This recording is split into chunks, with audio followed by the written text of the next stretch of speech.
Bitcoin is for everyone. It's not just for, Republicans or conservatives or libertarians or independents or whatever. It's for everybody. But like I said, the left has gone so far. I'm trying to bring the left part wing of the party back towards the center so we can have some common sense. Yeah, we might disagree with a few things, but we need to understand that just because you hate Trump, that doesn't mean there's no inflation and you're not paying a lot more at the gas pump or whatever. But when Bitcoin, and again, I like what you said about, being the number one asset in the world. I think it's going to be a little bit before that. I think the game doesn't start until we hit 1 million. And that's when we're going to start talking about Satoshis. And as you can see in my shirt here, this is all the world's money right here in the future. This is 2.1 quadrillion Satoshis, 21 million Bitcoin, 2.1 quadrillion Satoshis. And I think then CNBC, these financial channels, once we hit 1 million per Bitcoin, that's when they'll start measuring everything in Satoshis per dollar. I use a certain app I use to buy Satoshis, and I buy $1 an hour, 24 hours a day, 7 days a week. And the reason why I picked that, because I want to see what my dollar can get me. And as of this recording, it's like 800 and something Satoshis per dollar.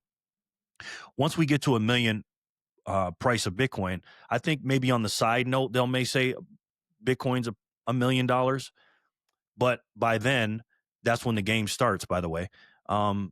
They'll be talking about Satoshis and how many Satoshis you can get for $1. Meanwhile, in the background, as your per dollar, when it goes to $1 to 90 cents to 80 cents per dollar, how many Satoshis you get per dollar. In the background, Bitcoin will be going up by hundreds of thousands and millions of dollars. So that's definitely going to affect politics. But if you really look at things and how it is with Bitcoin, especially being so scarce like it is on my shirt, it took us 16 years to get to 100,000 price of Bitcoin. 16 years.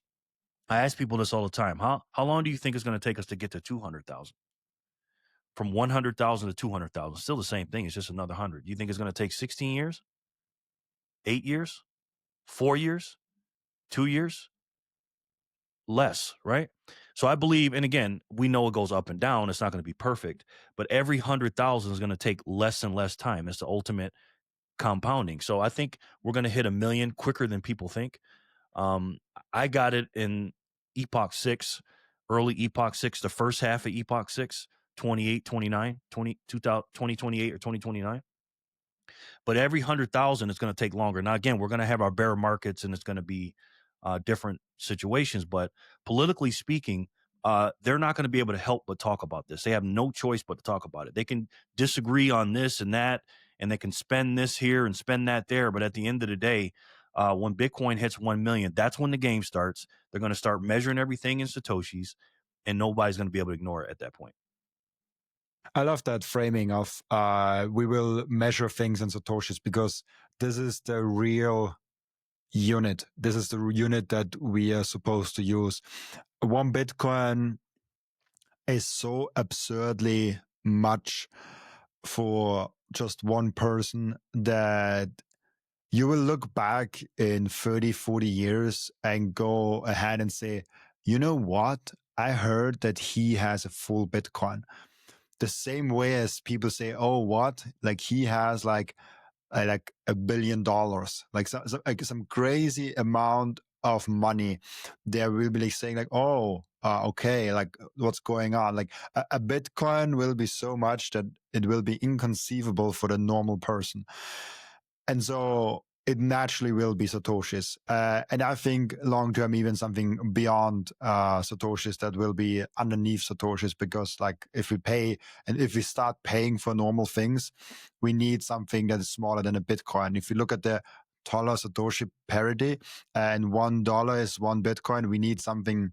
We need some cents. We need, I don't know, Satoshi cents or Nakamoto's or whatever we call it, underneath 1 Satoshi to make sure you can buy 1 Satoshi and 43 Nakamoto's worth of a coffee, if it makes sense. And I talked about that on the last show. I want our dollar to be backed by 1 Satoshi, $1, and then move the decimal point back 2 times, almost like, 100 cents or 100 Nakamoto's to every Satoshi, and do it that way. But I wanted to show you a website real quick, Robin. It's called timechain.calendar.com. Have you ever seen that? 100%. I actually show this website on every live stream. It's my first thing that I always show. I can put it up here if you want. Yeah, and I want to do something. I actually took a screenshot, but I'd like to show it in real life. Now, this is going to be a little bit difficult, but I want you to move the time chain calendar back to maybe today's date or close to it. I think you know how to do it, right? Right there at the bottom. At the bottom, Oh, here. right there. Okay, yeah. Yep. Now move it over to the left. Keep going past the middle to the left of the middle. Yep. No, a little bit more. A little bit more. Okay, try that. Go to block 378,807. See if you can get there. Free what? 300.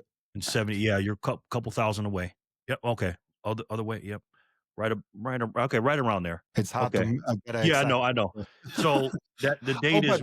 But wait, I can Oh, there you go. search my blog actually. October 13th. Yeah, there you go. October 13. I can also search by date.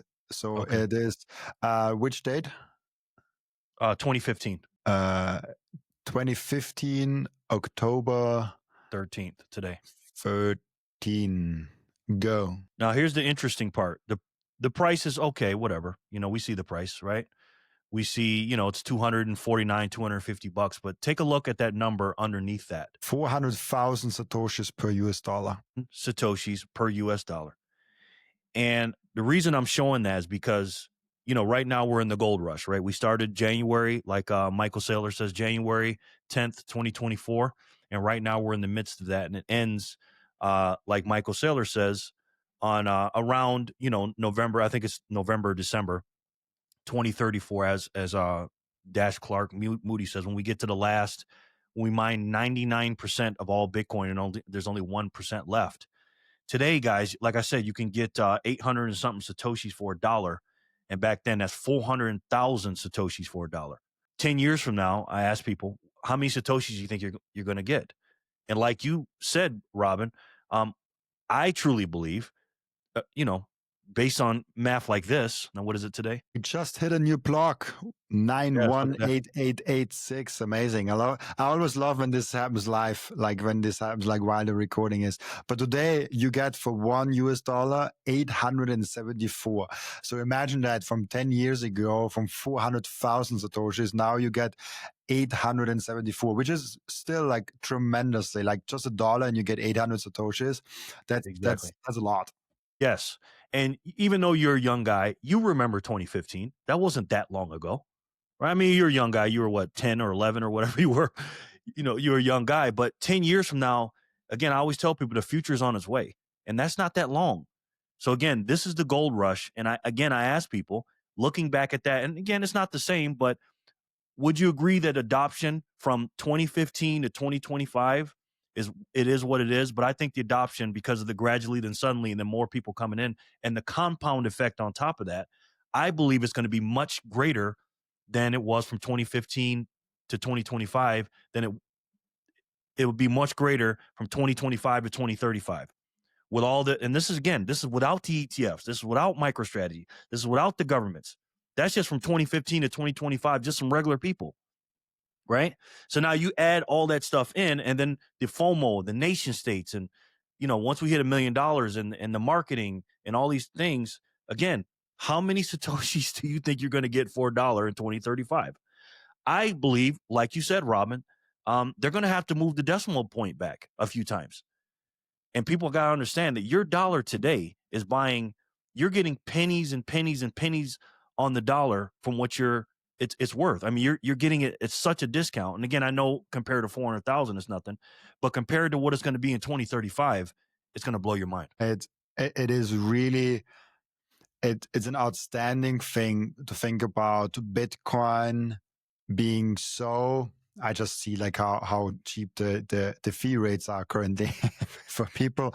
Like if you have to consolidate your UTXOs, like it's a really good time now. It's like super fee, like priority 1 sats per VByte and anytime 1 sats per VByte.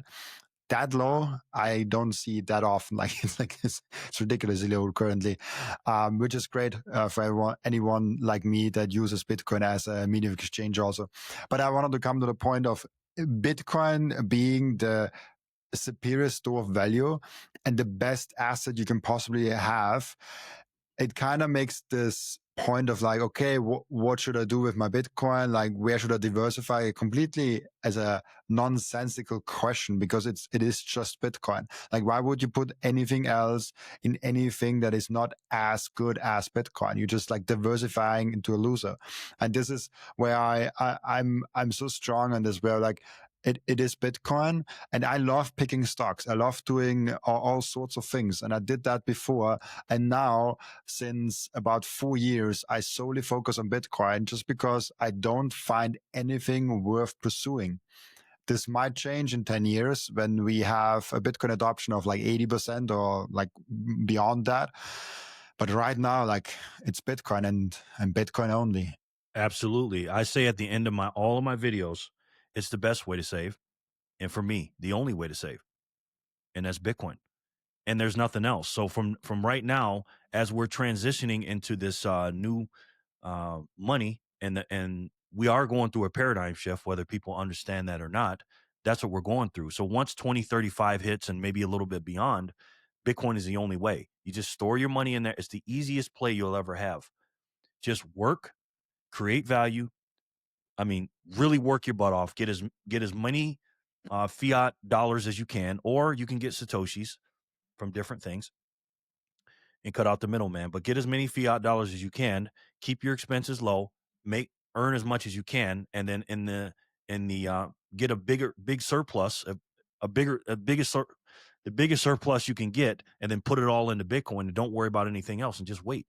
You know, and then once we become a nation or a world, or Bitcoin becomes that fifth step, because again, it's a collectible, then it's a store of value, like you said, because right now it's a store of value. Then a small percentage right now is a medium of exchange, because again, I tip my barber in satoshis. I tip people in it. I try to spend it at Steak and Shake. Maybe I go there a little too much, and I do different things. But then, in order for it to be a unit of account, right? And that's what I want in America. I want it to be our ledger, our unit of account. Like, this is what we measured in. Then it could become a global, a world asset, a global reserve currency. But until then, just make as much as you can in fiat, spend less, earn more, spend less, and put the rest in sats, and you'll be fine. And then you can invest, quote unquote, later on. Yeah, absolutely. Like this is the only real way that we can move forward on this. By the way, you talked about the paradigm shift, and also I also see Bitcoin as something deeper than just having a new sort of money. I mean, having a new sort of money already is such a profound thing that it will change a lot. What do you think will, like, what else is coming with this paradigm shift outside of, yeah, we're now using Bitcoin as money? Well, people will understand what the old system was, number one, and they'll understand what the problem was during this paradigm shift and past. But also too, many people are not going to be in the elite asset class like we are going to be, because again, it's just going to happen that the people that got into this early, they're going to make fun of us, they're going to call us names, they're going to say all these things. But the quote unquote normies, or just the regular people, they can actually go to work and put something away. They can actually save. I was taught as a kid by my grandparents to always save $10 or $20, and you know the fiat debasement wasn't that bad when I was a kid. But now it's just, again, the longer this goes and the closer it comes to the end of the fiat currency, that's why you see the debasement stuff going up so quick. And that's why you see people, running to safe havens like, Bitcoin and gold and silver. People can understand that, hey, I can actually go to work, and not only can I save for the future, but everything is getting cheaper for me, everything. And so I can say, wow, I can actually understand what money is, because again, everybody goes to work. When I drive sometimes on the side for little side gigs and stuff, and I watch people, and I'm like, most of these people that are driving in these cars or on the road are trying to go and earn some money somehow, and they spend all this time getting ready for work, going to work, doing all these things. They don't understand money, and I think what Bitcoin will do is expose the problem, uh, make it become a solution, and then people will have a brighter future because of that. I very much agree with that. Like you would be surprised by how strong the impact of Bitcoin will be on the world. Like I truly believe that, and it is something where I'm thinking, what else did we had in the history of humanity? They changed the course of history of humanity, kind of a fork in the road, if you so will. Like a printing press, the steam engine, the electronic telegraph, whatever it was, it really changed profoundly of how we live together. And for me, Bitcoin is the current thing. Bitcoin is this new evolution of a currency, of a money, of a store of value, of an asset, of however you want to call it. It is something way more profound than just that. It is a huge paradigm shift. And I think as soon as you realize that, you handle it in a more professional manner, in a more serious manner, and you're like, oh yeah, like I really have to take that serious and don't screw it up. Like you really put everything in there as hard as you possibly can. Yes, and it's everything that you said it was and more. I mean, if you really just think about all the subjects or things that we talk about in life, I mean, it's like you can put Bitcoin in everything. Like that's what they always say, you fix the money, you fix the world. This is the first time in human history that we have a scarce asset like this that's, when I look every time I look at this shirt, this is my favorite shirt. Every time I look at this, I just say, "Wow, everything in the world is going to be priced in that. Everything." And when you look at that and you see the scarcity and the finality of that, and then on top of that, and that's just that, but on top, you have a payment system that is peer to peer, and just like the internet was information, this is value that you can transfer to anybody without anybody's permission. And I don't think that's priced in yet. I just think people think, of course, we all think in fiat. We're all taught about dollars and things like that. And they see the quote unquote number go up or the price go up. But people don't understand the freedom that it gives you, the sovereignty that it gives you, the choices that it gives you. And I do a daily live show every day. And I give away Satoshis every day. I have a thing called the Wheel of Satoshi. And every time a block comes out, I celebrate and I spin the block and I give away 100 Satoshis every time a block comes out and it lands on their name. And I can just send it to them instantly. I don't need a third party. I don't need someone to give me permission. I don't have to go through Zelle or PayPal or, something like that. And when these companies and businesses realize, like Jack Dorsey is doing with Square, that they can use a payment system that not only has finality of payment right then and there, but it's so much cheaper and so much faster. Again, the world is not ready for this, and again, I don't think any of that stuff's priced in yet. I just see it. You're going live. Wow. Like every single day. Yes. Freedom live stream with Jerry Loves Freedom. Yep. The first half of the show, I talk about Bitcoin. The second half of the show, I talk about politics and global stuff, but it all ties to Bitcoin. Like I said before, everything is Bitcoin, and Bitcoin is everything. I believe that, and politics included. So you got to understand where it's coming from. And if I do a 3-hour show, let's just say there's 6 blocks that come out every hour. That's about 18 blocks. I give out 100 Satoshis per spin. And then at the end, if you stay to the end, I have a game called the All or Nothing game, where I'll put 1,000 Satoshis on the wheel 5 times, and I'll do 5 winners, and I'll give those away. And one day in 10 years, they're going to look, my grandkids are going to look back and say, oh my God, my grandpa was giving away 100 Satoshis every spin. Is he crazy? That buys me groceries right now or something. So, but again, the point is, I can send that to people just instantly. And again, I don't think that stuff is priced in yet. When are you going live? Like you're doing every day at the same time? Yeah, every day. I do Monday through Friday. Well, Monday through Thursday, I do 4 p.m. Pacific, 7 Eastern. And then Friday, I do Fat Sat Friday, where I double the sats, where I give away 200 sats per spin. And then I also and then I do double sometimes, where I do a 2x on the wheel 5 times. And if it hits, you can get 400 and 600 and stuff like that. And then at the end, for the All or Nothing, instead of 1,000, I'll do 2,000. And then on Saturday, I do a Saturday Night live from Las Vegas. And sometimes I've been doing them Sunday if they want me to. But yeah, I just been going hard because I know how important the world is and how important Bitcoin is to the world. Thank you for watching this video. This was only a snippet of the podcast. And if you want to watch the full episode and get all of the context of this episode, you can click right here or here. Oh, maybe also here.